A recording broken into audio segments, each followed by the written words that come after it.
And we are going live, and it says we are live. Hello, everybody. Hello, everybody. Let's make me full screen. Let's make us full screen. There we go. How is everybody this evening? Hello, Melicon. How are you doing? And I will just make sure that that's muted. Hello, Melicon. Hello, folks. Yeah, welcome back, everybody. We are getting close to Kickstarter launch. Yeah. Yeah. Mikey, how are you today? I'm very, very good. We had a lot of fun earlier playing with UV mapping, didn't we, on the ships? Yep. So we want to make the ships a bit better than just having plain old materials on them, shiny or not. And obviously Jan on the prototype had been adding that as well. So we've been unwrapping and making sure that the textures have a good resolution. Because the ones I'd given Jan, he put text on it and it was, what, about 5 pixels? Well, let's go back a step. Mikey, okay. What is a UV map? It's when you need to find a UV, you get a map, and on it there's an X, Y, and no. So X, Y, and Z were already taken for the 3D modeling. To give you a little idea of what's going on here, Mikey has had quite a lot of coffee and is very happy. Hello. Jan has had quite a lot of coffee and has a migraine. We've been working at different speeds all day. So yeah, a little one for you then. So X, Y, and Z taken up in the 3D world by forward, back up, left, right, etc. So they had to use another one. W is taken for quaternions, and so you're left with U and V, which is the, if you imagine the graph paper 2D in front of you, is the X and Y analog of that. So you end up with the U and V coordinates, and then UV unwrapping is the process of taking a flat texture, a two-dimensional thing, and mapping those coordinates, the U and V coordinates, to the three-dimensional X, Y, Z coordinates, and that's how that's how you texture a model. So what that means is you get a certain texture size, and the model knows this point, this vertex, this area here, or this face, is mapped to this part of this image. So how you lay that out has huge ramifications. Especially when it comes to detail. And it led to moments like, I mean, Mikey saves space by having them mirrored, right? So it's the two things are both mapped to the same place. Which is great, unless you want text. The moment you want text, you end up with mirrored text. It's impossible to flip it. It's always that way around. And you will, if you ever look online for models, one of the feature sets, you'll see there, one of the bullet points. Google search, everybody. Yep. 3-dimensional models. Even that can get you in trouble. So one of the things you'll find with models is that they are no UV overlapping, or words to that effect. There's no overlapping UVs. And that simply means that the actual texture itself is mapped to the model with no repeating areas, which means that you, in an environmental sense, it means that you can use your second UV channel for a light map. That's often used in both Unity and Unreal. I'm not sure about Godot, actually. I presume it is as well.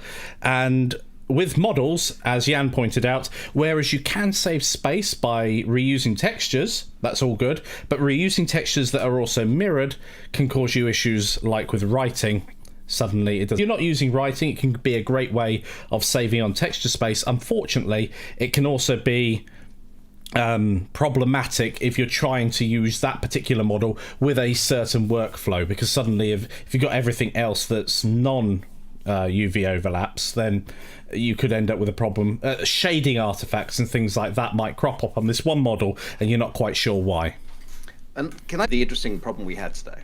Yeah, by all means. Okay, I'm going to share my Substance Painter, which I have here, and I've opened up the brand new ship, right? One of the brand new ships Mike has been making. This is the Organic. And the problem we've got here Yep. is that we have lots and lots of curves. All right, and each one of these surfaces has to be mapped. But if you just put them normally, you've got all this dead space that's being used. Yeah. So what can happen is you have this very large texture map that is as big as you need it to be for detail, but you can't actually get the detail on the image. But with a little bit of tweaking, we end up with, and here's one I made in a couple of minutes while chatting with Mikey just as we get the stream ready. Yep. This example for the worm ship.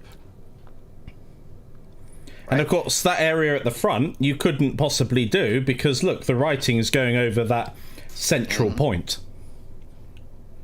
Yep. Quick question: is Mikey aware of what this ship looks like? He will be now. Yes, but we're going to call it organic. It's a teardrop. It was based upon the F-19 stealth fighter. Yes, it's actually based on the US military, so you can blame them. But just to give you an idea of once that's all set up properly, you get a program like Substance Painter. Let's ask people. Iscat, what do you think? Iscat wants water. Okay. One question to you guys watching. I can only see 2 people in the chat. Was that chat from a different place, or was that it? Was I am. Okay. Fair enough. So that's fine. How is the stream and stream quality? I can't actually check that my end. So just making sure that you can hear us okay. Some water while you do that. Yeah. So it'd be great to know, because obviously we want to show you stuff, and if it's too fuzzy or whatever, then we can sort that out. In terms of audio as well, are both Jan and I a good level? The joys of doing this. Is back. Hey, how you doing? Excellent. I like it when people say hello in the chat. I do too. Let me get the chat open. Hi, everybody. It's good. It's great. Thank you, guys. It's always great to know. Okay, so once you've got it done well, we could take one of these ships and quickly put together a team. So what should we do? Should we take the organic and give it a new team, or should we take another ship? I think we can do it. Well, let's show off the ships, because the prototype game that we've got going at the moment doesn't have these ships in it quite yet, because we're at the stage at the moment of making them look pretty for everybody. So why don't we start at the beginning? We'll start with the Delta. I'm starting with the Delta because this is essentially the updated version of what we have now. All right? Yes. So right now it's a little hard to see, so I'm going to change the environment. I'm going to bake these textures, or bake these maps in, which will take a second, but it's going to give us everything we need. Yeah. And there are several layers. I don't know how many different layers you're baking. It looks like quite a few there. But one of the things that I found in Substance when you're actually baking those initial maps is that it's very resolution dependent. If you've got a 2048 by 2048 texture base, then it's going to be a lot quicker than 4096. Even though it sounds like double the number, it's going to take about 4 times the amount of time to actually go through and do. So let's make this a little visible. So we have this canopy, which, as you know, is a toucan. So here's our canopy, and that's already looking very sleek. Let's get a cockpit. I'm going to make that steel. Steel or aluminium? Let's go with steel. Yes, aluminium. Aluminum. Nope. Let's give it basic steel. So now we have this nice edge to it. Yeah. Don't need engine globe, but hull is where we're going to start getting interesting. So, Mikey, what team should we make? Let's make a welcome to the fuchsia team. Okay, it's going to be the fuchsia soon. Pink. Now, whilst you're just applying the basic materials there, one of the things that makes this possible and so quick is making sure that when you're creating your model, you predefine these material areas, these zones. So Jan is quite, or anybody who's using Substance Painter or another similar program can literally drag and drop default materials that just come in this package, and you get a really great result straight away. Let's do a pre-built smart material. Yeah. Get glossy. Yep. Yes. It's a bit scratched, but Eraser would be. That's the thing. I picked us. We have non-scratched ones. If you prefer an armor. An armor. But that's a bit matte. Nah. Yeah, I like that one. All right. So let's just quickly tweak this.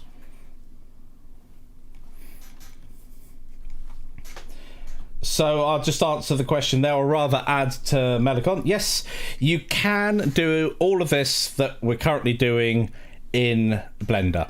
Yes, you can. The downside of Blender is it's a different process. The way that Substance has been designed, especially with their smart materials, is it's a series of predefined settings. Now, you can go ahead and grab some add-ons for Blender. They are paid for add-ons, but they make this process, or make this a very similar process to Substance Painter within Blender itself. And that is... Cat alert. So yeah, you can have a very similar setup in Blender, and one of the things you can do in Blender is with the procedural materials. The whole point of Substance Painter and why we're using it in this particular case is we need to get this prototype done quickly, so we're quite happy to use paid-for software in order to accelerate that process. Mostly because it's software that we understand, right? It just saves a lot of time. But if we get to a stretch goal, we start making this a course, we'll be using different stuff. So yeah, one of the stretch goals that we're going to have is going to be an assets companion course to the Magracer itself, and we'll go through all of the process of not only making the models themselves right from the beginning, but also the texturing as well. So in Godot Getaway, we deliberately avoided the texturing part of the process and stuck mainly with materials because it actually suited the style of our game and made the whole process a lot more straightforward and simple. However, this game we want to up our game and have a higher quality aesthetic, and texturing is the way of doing that because lovely, I love those racing stripes. Except that's terrible materials we've used. Let's try. There we go. Okay, so I'm trying to avoid jaggeds, and let's go there. So this is nice. Quick and dirty. Yeah, well, that's fine. And let's pick font. It's amazing what these little tweaks to the ship just do. They bring out all the rest of just the rest of the design. And that's one of the things. Textures can make things a lot quicker. You could, in theory, model these scratches into... Playtime, I like it. You could model these scratches using maybe the sculpting tools and then bake that down. So if you wanted very customized detail on your ship, not just basic scratches and things like that, because you just use an alpha for that, you would go ahead and you maybe sculpt them in, and then you'd bake that really high resolution mesh to a lower resolution version, and then you'd literally have a texture like Jan's got here made for you. One of the other great things with Substance in particular is it's got a non-destructive workflow. So a lot of the things that you would be doing in Blender, they can be, the modeling side, brilliant, non-destructive a lot of the way. Yep. But when it comes to the actual texturing, you start to hit bottlenecks where you can't just change things. You've probably seen already Jan's erased this, gone back, forward several times. All of that is absolutely possible, but it just takes longer. And that's awesome. Really awful craft, right? But it's just an idea of, once we've got these lovely models in, if they're UV mapped properly, you can give a lot of character to this model, right? You can really make teams that stand out. Like this, you're going to recognize from a distance. I don't think that Substance will be part of the course. I know you can get a student license. At the moment, they're allowing, Adobe are allowing students of... you don't have to have a .ac.uk or .edu or whatever it is in the States email address in order to get a student license, which is really, really useful. So people taking Udemy courses can actually get a license for Substance, and it expires in a year's time, so you have to renew it at that point. I love that. But of course,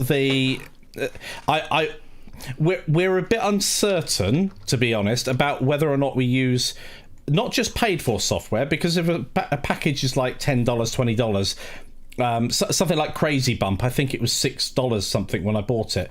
Absolutely phenomenal for taking photos of like textures that you've taken and making maps from them, normal, ambient occlusion and all that lot, which is really, really cool and well worth the money. Substance Painter, I'm not quite sure how much it is. I think I got my I got it copy on sale for like 30. Oh wow, that was a good price. I think mine cost 60 last year on a Black Friday sale on Steam.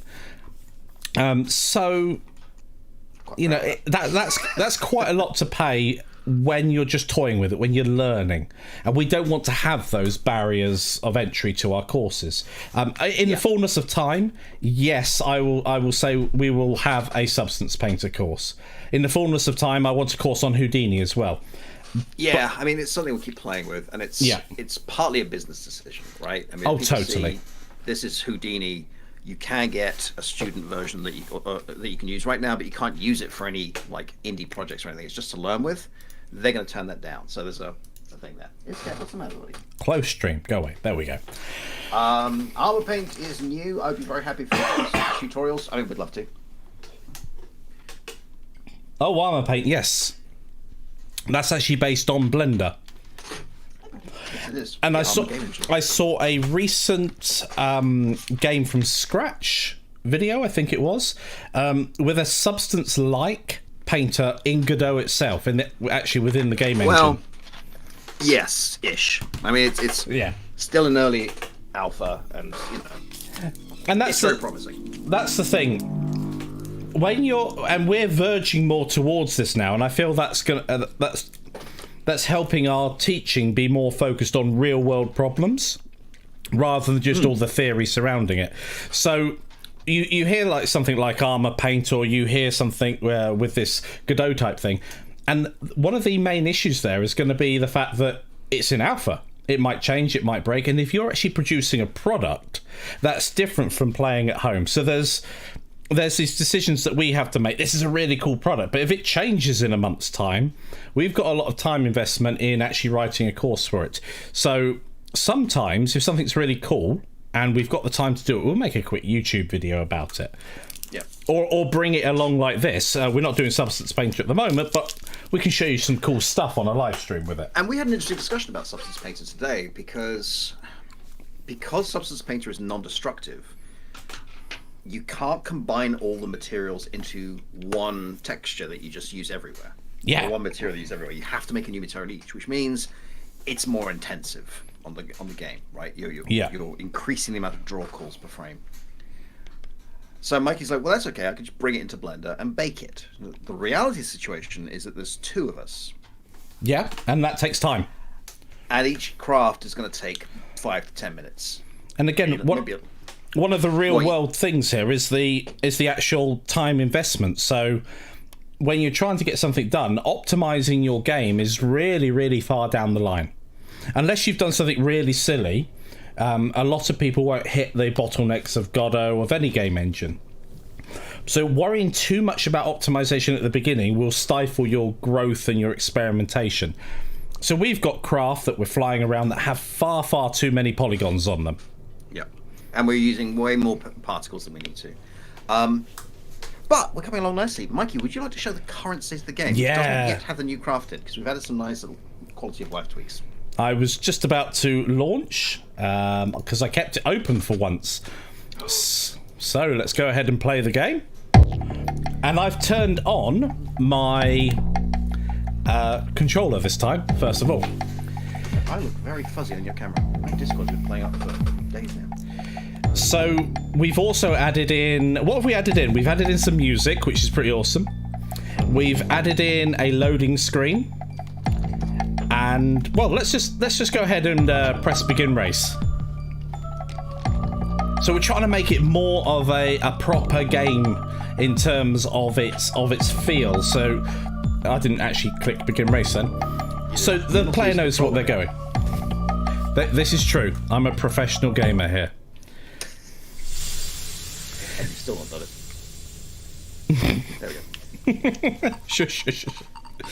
So yeah, we're ready to go, and this is something that didn't exist before. We had to wait, and it would just drop in. It dropped you in, right? And so it just went 3, 2, 1. And without the background loading, we had a lot of issues with a bit of stuttering. So it wouldn't go 3, 2, 1. It would just go 3, 2, 1. 2 and go. Yeah. No. Right, let's race. 3, 2, 1. I'm finishing my challenge though. Oh wow, yeah. So why do you keep picking the pinata craft? Oh yeah, we can change the craft.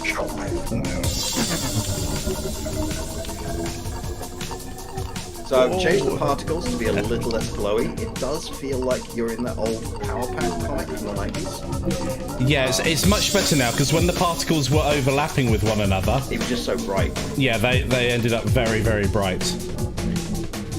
We always slow down that corner to find out why. Now, there's a couple of bugs in the game still. I mean, the AI no longer breaks mathematics, which is amazing. But watch what happens when Mikey goes through to the next checkpoint. And I know why it's happening, I just haven't found the solution yet. I'm deliberately letting them catch up with me at the moment so I can, you can show off the screen. Yeah. I love that screen. Okay, so Mikey is... Did you see the position jump? He was 12th and 4th, because that's the 0 point of the track. And here's the screen. I like this bit. Where's the screen? Where's the screen? Whoosh. I love that bit. I deliberately slow down even when I'm not showing the game off. I mean, this game runs pretty well with 12 crafted. Yeah, well, you saw... I'm glad I wasn't right behind him then. So the enemy at the moment are pretty dumb. Yes. Boost. Oh. Perhaps I should have saved that for the straight. But yeah, this is becoming such a fun game to play. Yeah. Infuriating at times when you can't control it, but that's the thing, it's more of a game of skill and actually controlling the craft, much like a driving game would be that's more simulation rather than arcade. Because we've got so many curves and rises and drops, you actually have to have a feel for the track and the speed you're going at. Because when you start going up a bank in a corner, the exact position and speed of the craft is going to make a huge difference to whether or not you're going to bounce. Oh, sometimes you can fly off the track if you're not too careful. Yep. See, right now Mikey is 12th. And that's because the other cars haven't gone through that checkpoint. So I know what the bug is, I know what's causing it. I just haven't figured out a good solution yet. Which doesn't involve redrawing the track. Yeah. Final lap. Boost. Whoa! So you So can... we have a question here. Godot's flowers. So It might be. Is the game going to be commercial? Mikey, is this game going to be commercial? I feel like I should distract you. Well, we've talked about this, haven't we? We've gone through, and we're going back to time investment and business decisions. Ultimately, at this point, someone's just passed through that. Yep. So let's bring. So the short answer is we'd love that, Yes. but that's going to be a very different Kickstarter. So the Yes. idea right now is to run this Kickstarter to make this a tutorial. And if we get to the crazy high number that we've actually priced out and is on the low end, but looks crazy high, which is why we're not announcing it publicly until we get close to it, Yeah. if we get close to it, then we'll talk about, okay, we'll make the course and then we'll spend 2 years with no other income, 3 people, full-time, bringing in commercial assets, bringing in expertise, And for paying that, taxes. if you imagine the fact that I use a figure 100. Does a figure 100 immediately tax takes 40 of that, so then you've only got 60 left. Then there's other things on top, so there are many things to take into consideration when that final figure, if it ever comes out. I mean, I'd love it. That would be absolutely brilliant. But those in the audience who knows what full-time developers get paid, times it by 3, times it by 2 years, you're probably under what no, over. Yeah. You're probably over what. Yeah. But anyway. And that's fine, and that's doable, and we could probably raise at least part of the funding for that on Kickstarter and part with Angel for funding and all the rest of it. But at that point, we're no longer an education company. Yeah. Because we can't do that and make tutorials at the same time. I mean, we would make we'd still go ahead and do the tutorial, but it'd be based upon across actually doing a real game. As in through the whole process. Yeah. And already there's stuff I want to add to this, and it probably won't be in time for the Kickstarter launch, but it'll be added during Kickstarter, and that's things like unlocks, right? A campaign mode. So we want to have more than one track. We want to make sure that when you finish the race, depending on what position you're in, you'll get either an unlock or some coins to unlock something, or currency to unlock something. A simple scoring system. That we don't have that at the moment. So when you play track after track, you can have an aggregate score, or perhaps there are loads of metrics that we could include in the game, and it's just deciding which would work for this particular game.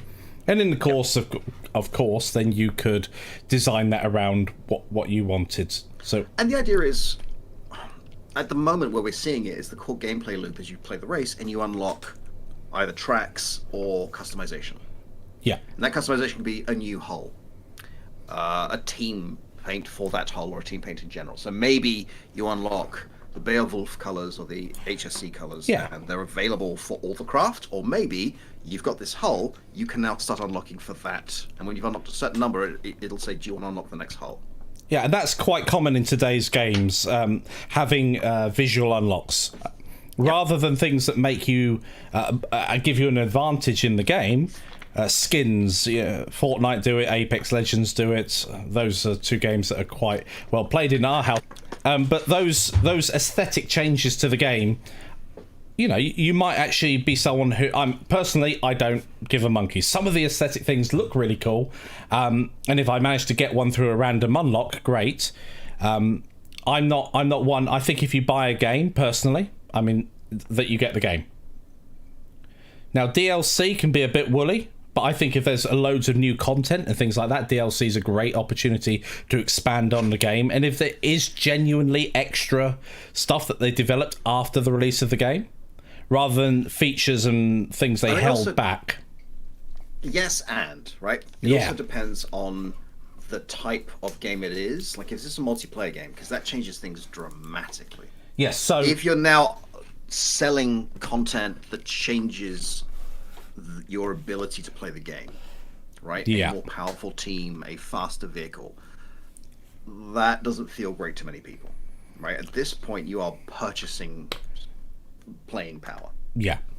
Pay to win, essentially. On the other hand, in that situation, buying customizations and skills becomes the business model. That's basically how Rocket League makes money after you've bought the original game.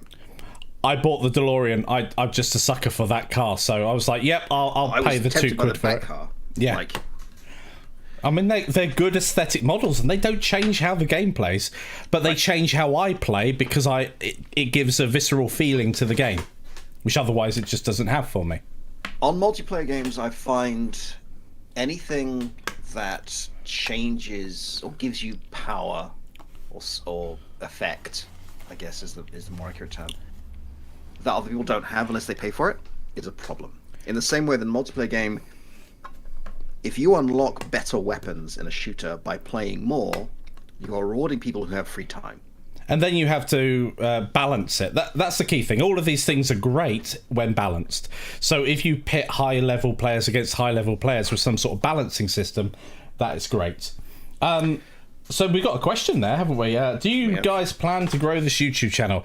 It is growing, and it's growing faster than my one currently is, and we output probably less videos. But of how it is. So there's my channel in there as well. Thank you very much. I feel it's also underrated as well. No, don't spam your friends with it. But if you do genuinely have someone who you think would benefit from what we're doing, then do say, hey, check these guys out. It's interesting as well because we put stuff up on this channel and it's flat, and all of a sudden it just clicks into gear. Right? Yeah. It just makes it much... Suddenly the word spreads. And I'll be quite honest here, YouTube is not a way of making a living. You have to be one of the very few people who've really clicked and taken off. It varies on, and I won't delve into this too much, but it does vary what sector you're in. So if you're a finance guru, your ads are going to bring in a lot more revenue than if you're a Blender person or a programmer in general. Unfortunately, that's the sector we're in. Yes, but you're also going to get a smaller market share. Yeah, that's the reason why. Yeah, so how you can start building a YouTube business as such is doing other things as well. So this is our way of connecting to you guys. If you have questions, we can potentially do some videos about it and say, oh, we've had this question from X. Here you go. That's how the ambient occlusion video, which is one of our most popular ones, ended up being on there. Medicon. He asked, how do you do ambient occlusion? I actually had the evening free. So I made a video. So I went to Mikey. I had the evening free, so I did some work. Yeah, One time in 2020, I had the evening free. So I worked. But anyway, those are the sort of things we love doing, and it's a way of connecting to both students, audience, and we know that we're not quite on time. I mean, I would love to do this later in the evening, but we would not have this energy if we were up at, let's say, I think midnight to 2 a.m, that sort of bracket would be brilliant to catch the American audience and catch the Australians waking up, I don't know, or the middle of the day there, I don't know. But yeah. Look on my face right now. You're rather I'm sure pixelated. My neighbours would love me shouting to the microphone at 2 a.m. Yeah, so there's a conversation to be had as well about, and this is a gameplay decision. Yeah. How do unlocks work? Do you reach a certain rank, tier, reward level, and just get to pick what you want? Fine. However, if you do that, the player's going to unlock their favorite craft and then lose interest in playing, unless they're a completionist. Yes, that makes sense. Do you gate it? At which point, one craft looks better than the others. Do you give them currency? Do you make it random? Right? Yeah. So it's like the loot pinata thing. Pinatas. It's challenging because with any game you've got to be careful of what the meta becomes, and by that you end up in a racing game like this one. There will be one or two cars. If you, I love Forza Horizon. I've got 4, and whenever I've played that, there's some go-to cars. Now that might be just because I like driving those cars, but if you actually play professionally in these sort of things, or you want to excel at them, you'll discover what the meta is, what the best weapon is to have in certain situations, what the best car combination is. And that just leads it to being a race of 2 different cars. I mean, it's very much in the way that Formula 1 these days is very constrained. It used to be that, and there's safety reasons involved in all the lot of it, but there was a time when they would go balls to the wall with absolutely everything. They sucked the car down to the track, and they could have cars that would go phenomenally fast, but they would cause horrific accidents.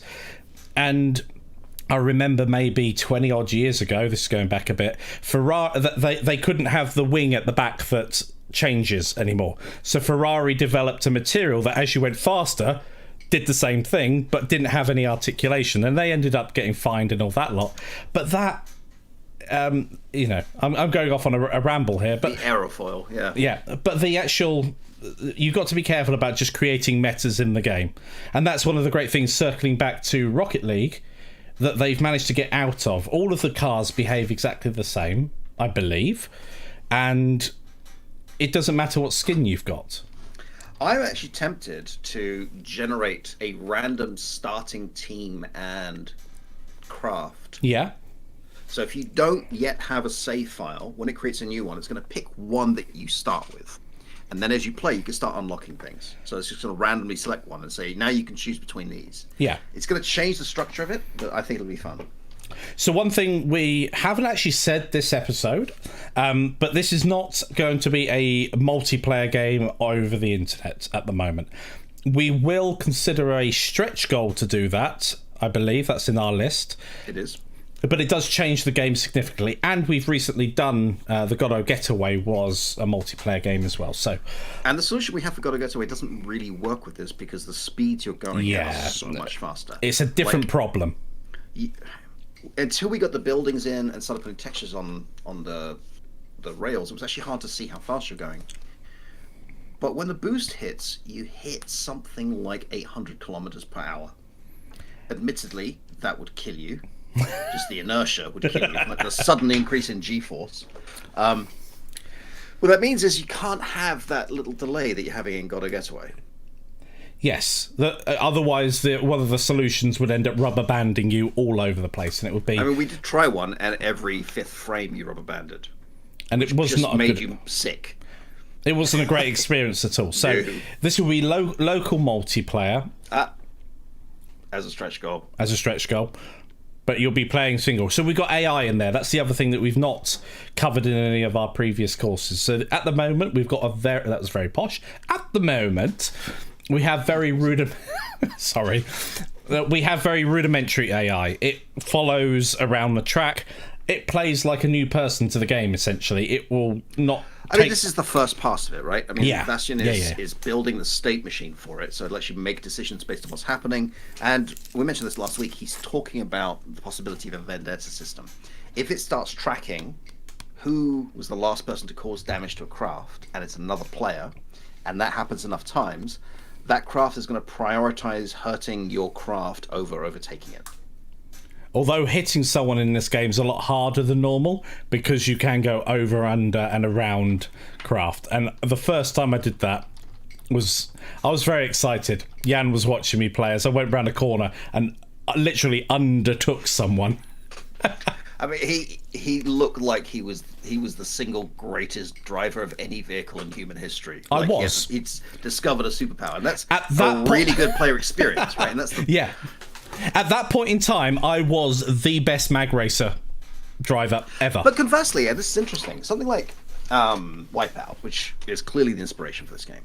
Yes. Because that's an on-rails game, what you really have to do is learn the track. Like, the vehicles have different qualities and speeds and all the rest of it, and that counts. But really, you just have to learn the track. Here, you have to understand how the vehicle physics work, because we're actually simulating them. You are being pushed by a simulated magnetic field, and the closer you are to it, the more you get pushed. Which means if you're going too fast and it starts going up, you're going to bounce, so you have to hit the brake. What that means is, when Bastion tests his AI, he can barely control the craft. Because he hasn't spent the time I have just learning how it maneuvers. So this game actually rewards practice in a way that other games of this type probably don't. Which is an upside and a downside. I think making that single player really works. Otherwise, you're going to get a game with a very high skill ceiling online with some very frustrated new players. Like, that's not a good new experience. Like, at that point, you have to put matchmaking in. Yeah.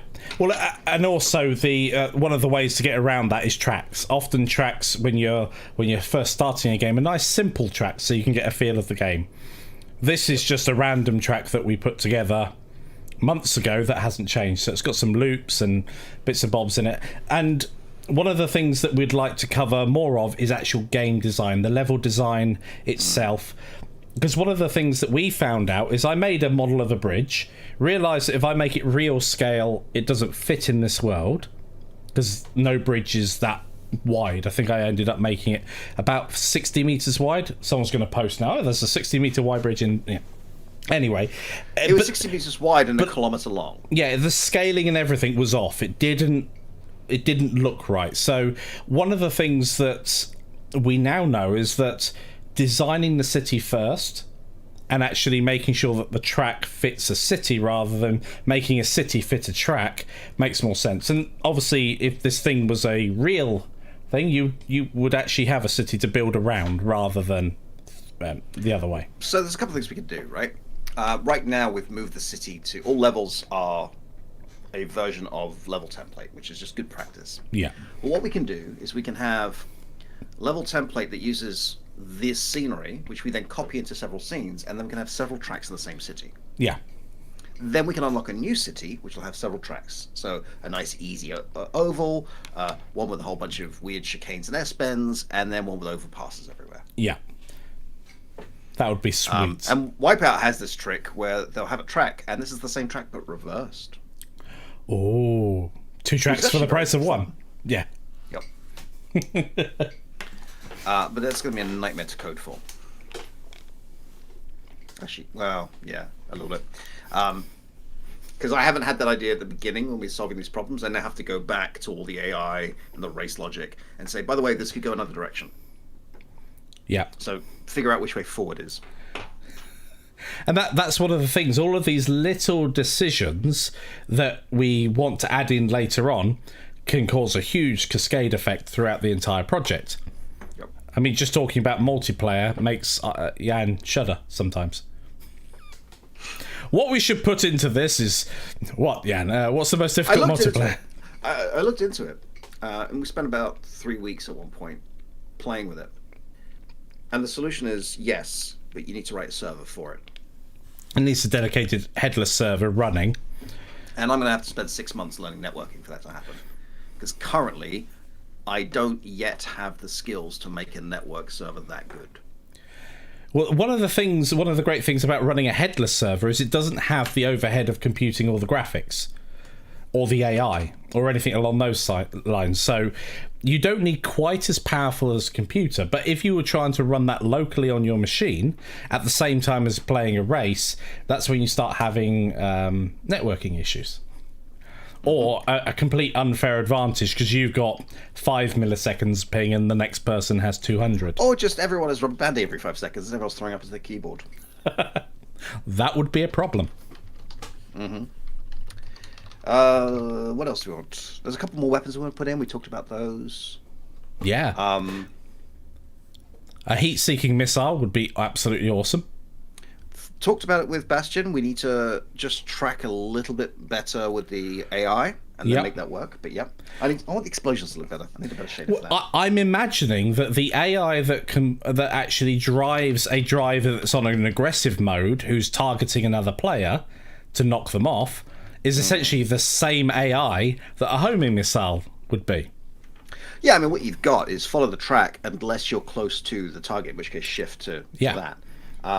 But if you can hear the missile coming, or you have a beep or whatever it is, and you happen to have a shockwave, or you can disable it. Yeah. Assuming you can react in those times, beep beep beep beep beep beep beep, and you have the option, or you have a boost or something. Which means that the missile has to have a timer on it, and Oh yeah, you can't have the Mario effect where you launch a red shell and it goes all the way around the track. Yeah, it would have to expire at some point. Yep. And if it happened to expire in a group of... I was thinking about putting timers on mines. What do you think? I did a race and every single pickup that I had was mines. Mine. It was yours? Yes, it was mine. Mine. But I think I caused a crash from too many mines. So by the end of the race, I had dropped...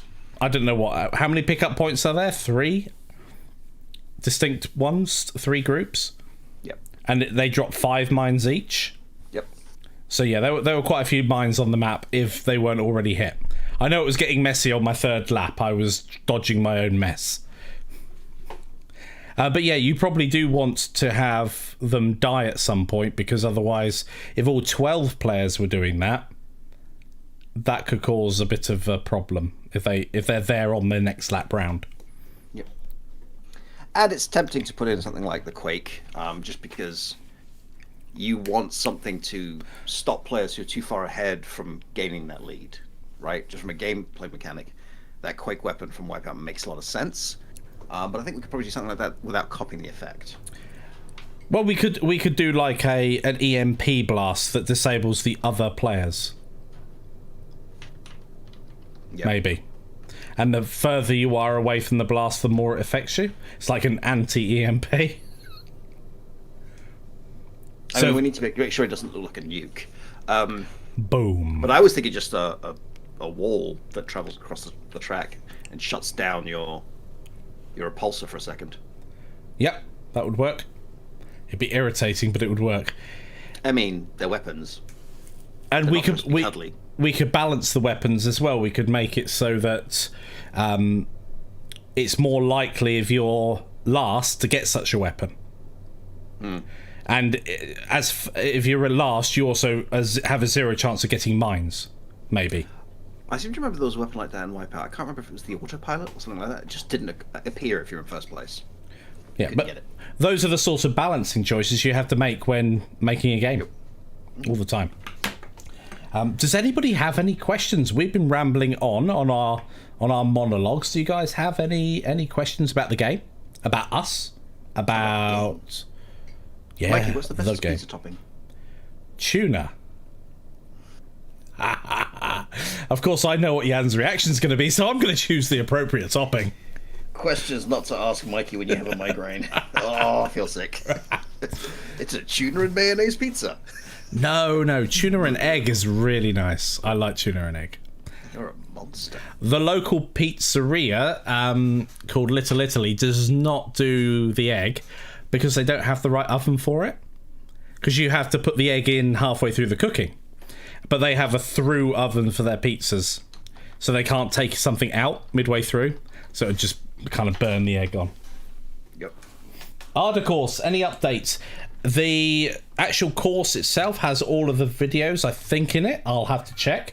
But otherwise, it will be going published live this week once it's been reviewed. And there we go. And then there'll be a couple of weeks before Udemy approve it. Yep. At least. Udemy are a bit terrible with, well, I'd like to publish a course. We will look at it in 5 days. Jessica Green says, I've just figured out why Mikey likes the monster car so much. Yep, because he is a monster. Oh, Mikey, do you want to show that another race, but this time with a prettier car? Yeah. So we can actually pick cars, of course. I need to relaunch Godot, so let's go ahead and do that. And Iscat has thoughts. I like changing my pronunciation of Godot quite a bit. I've launched my test scene. I wondered why it looked different. Let's try that again. So sometimes I say Godot, sometimes I say Godot. Let's launch the right thing. There we go. Oh, I can't. Some people like to say Godot, but you have to play the game. You can't run it. Bum. Okay, so select team. We've got a couple of options in here. Is that your favourite one, Jan? I'm 30 seconds behind, so help me out. The worm one. The worm is badass. Archangel is fun. I like Paladin. Hellhound is a little much. HSC is a lot of fun. I'm going to go for the original. You're going to go for Beowulf? You're not going to ride the HSC? Yep. Okay. And I'm using a controller I've skilled up. I'm showing the camera, but people can't see me on the camera at the moment. So. I've actually put in something to detect when we change the controller being plugged in. I just don't know how to reset the mapping. I'll have to ask Bastian about that. Or someone about that. 1. Here we go. We should totally change that to here we go. I don't need that at the moment. This is good. I'm a little bit more delayed around this corner. They're all good. Crash. They hit the barrier. Boom, boom, boom, boom, boom, boom, boom, boom. Crash. Dum. That's explosion. I love being in the thick of the races. Yeah. Oh, there's another one of me. Oh no! So this is one of the things you've got to watch out for. You can bounce off the ground. And it's really knowing, okay, am I in the center of the track? How fast am I going? Woo!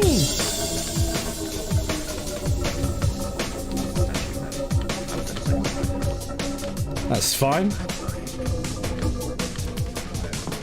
Oh no! Oh, I will be reset. So we've got a reset mechanic. Obviously, that's what I wanted to demonstrate there. Yeah, no, it's well done, Mikey. I don't know which way I'm supposed to be going though. The other way. That's the track by now, right? Not when I'm looking at the ground. Also, I've got my work cut out for me now. I'm way behind everybody. I believe in you.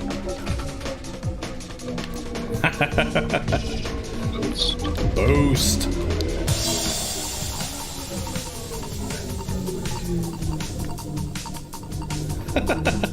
So yeah, this is a lot of fun. Yeah. I knew it was fun because Mikey sent me a message when we fixed the AI thing late last week. Mikey sent me a message. I'll get you some new assets. And 2 days later, it's like, yeah, I've just been racing it. Oh no! Oh, I thought I was going to kill myself then. I mean, from a playability standpoint, this is really, really smooth. I mean, considering the stage of development that we're at as well.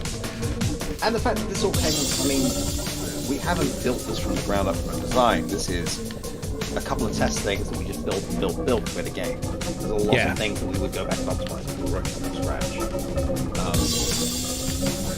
As demonstrated when, Bastian and I were like, well, we need to move this level to this level that inherits from the template. And we actually have to go into Bastian. We have to go into the TSCM file in IDE and manually change resources loading. Sorry, I flew off the track and back on again. Very, very lucky. Yep. Yeah, how high have you made the barriers? Yeah. I think it's 30. Some extra They can life. get rid of them. No. I think the barriers being that high is... I think remove... I mean, it can be an option for a hardcore Or racer, I can make can't them it? so you can see There we the go. barrier height. Someone's won. Well done, Mikey. Let's bring me back.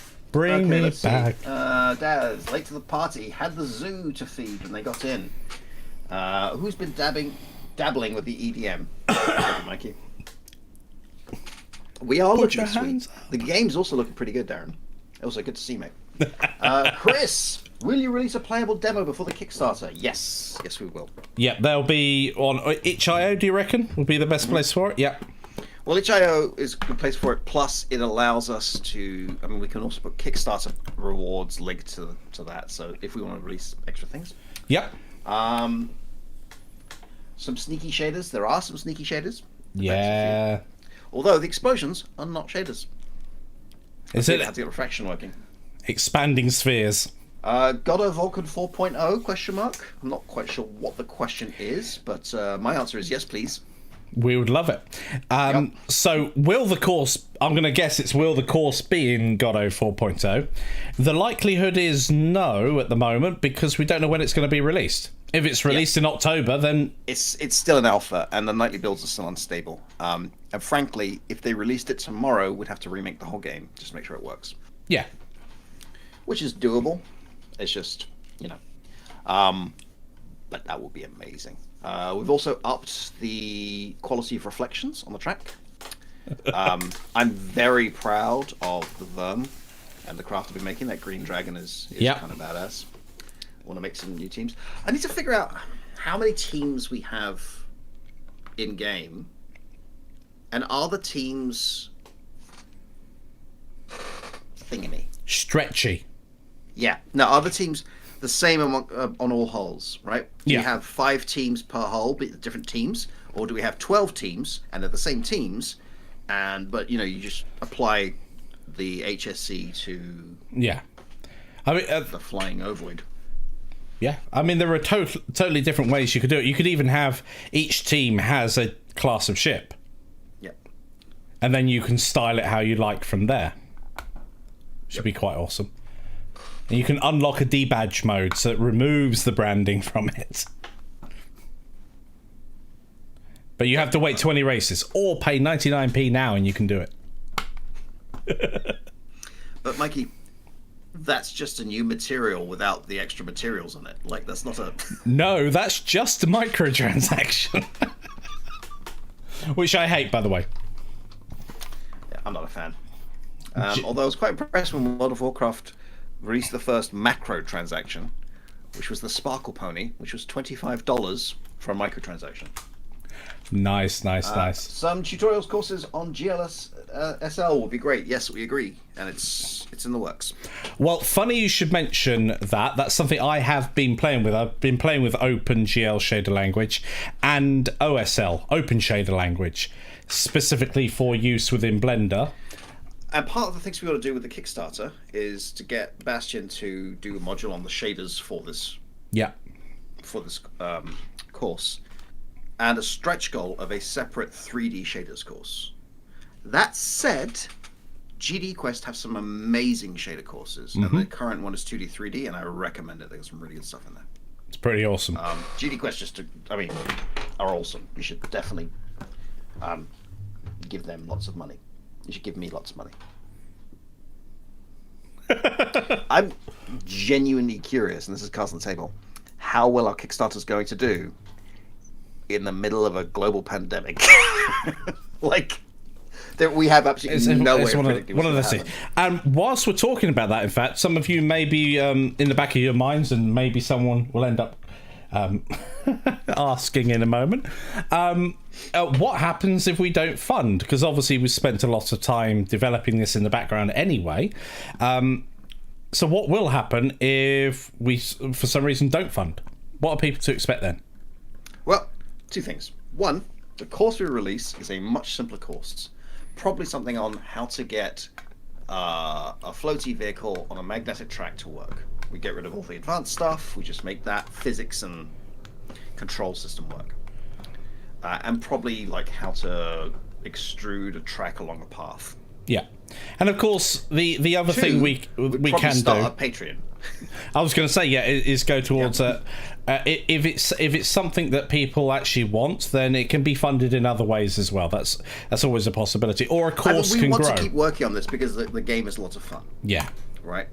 And Baz has his own game he's working on. You should definitely check out his VR space game. It looks If I had VR, I'd want to be a beta tester straight away. Right. But every time he does this, he gets really excited about it. Yeah. We really enjoy this game. We really enjoy playing it, making it. We'd love for it to go further. So if it doesn't fund, we'll look at a way that people can donate a little bit of money so we can just dedicate some time each week to work on it. Yeah. So that's an option. The third option we can see is based upon crying's a possibility. Is if, let's say, it doesn't fund, but the course that we generate from it ends up being really popular. Sometimes courses can end up self-funding themselves. Yep. So if there's a course that's really, really popular, it's something that we're likely to add more to. Mm-hmm. But those are three options there. Badadum. Did I make a joke? I don't know. No, that was me. He said, "Looking good, lads." Thank you. Says the game's pretty nice too. I'll get my coat. Yep. Nathan Fillion, great actor. Nice. Yeah, so that is how we're getting on at the moment with the... Yep. Mikey, what's this soft launch time frame for the Kickstarter?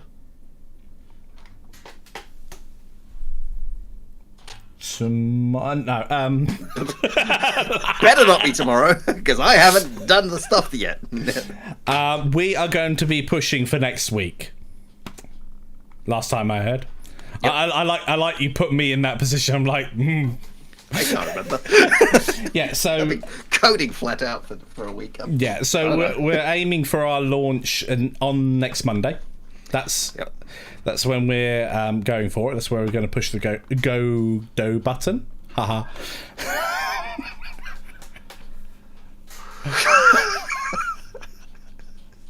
I cracked myself. Truly world-class psychiatrist.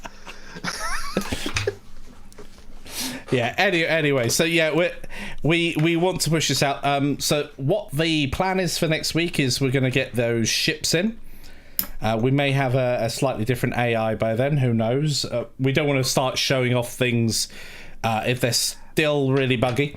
And of course, there's other assets. There are a few other assets. Yeah, there's a few other assets. There's quite a lot of back-end changes that need to happen so that you don't just pick a material. You have a bunch of different ships. You can pick one or unlock one, and then pick a skin to go on it. You know that's going to appear in the subtitle. My pun. It's got to. It'll be deleted, but it's going in there, along with some instrumpets. Yes, along with some instrumpets. I should put Mikey's instrumpets in the poster in the game. Yes. You should. Yep. But that feels like a good place to end. It does. Thank you, everybody, for joining this week. We will, as always, give you a few moments to ask any final questions before we disappear for the evening. Final questions, go. Right, thank you. Bye. No, because we need to give them... How long? About 30 seconds. So let's give them a minute. You've got 1 minute. Any further thoughts on a social hub after the old forum? Yeah, we can go to the pub. I'm up for that. That is fine. Oh, Roderick. Oh, you monster.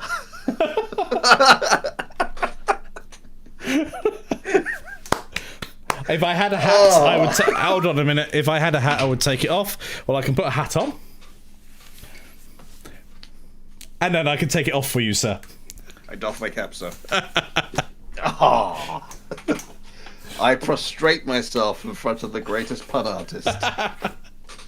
You today win the internet. Thank you. Yep. Yeah, you got 2 hours. Oh yeah, they're shutting at 10. Ah, never mind. That's okay. Just pop round. Well, it's I'll fine. crack The open. pub across the road from my house keeps having live music events where everyone stands next to each other with no masks. As you do. This is why we can't have nice things. So, any thoughts on a social up after the forum? Now, we are... I'm going to ask openly, but we'll probably continue the discussion offline about... at some point, we would like to... Or I think it would be a good idea to open up the Discord, because what I've discovered the other day was the fact that you can have private areas on a Discord that are locked to students earlier, and I would turn on, and I don't know how many people, it would be interesting, how many people watching at the moment have two-factor authentication turned on. So you can't just join Discord, you have to... I don't. You don't. So it would I want to point out, by the way, off. I disagree, but this is an open conversation, right? Yeah. It's kind of it's difficult because we want a place for students. The one thing with the forum that wasn't really working, it was another thing to maintain and check and go through, and we thought that actually with the other platforms that we've currently got, it made a lot of sense. Plus, as a small company, the cost of the Discourse forum was actually quite high.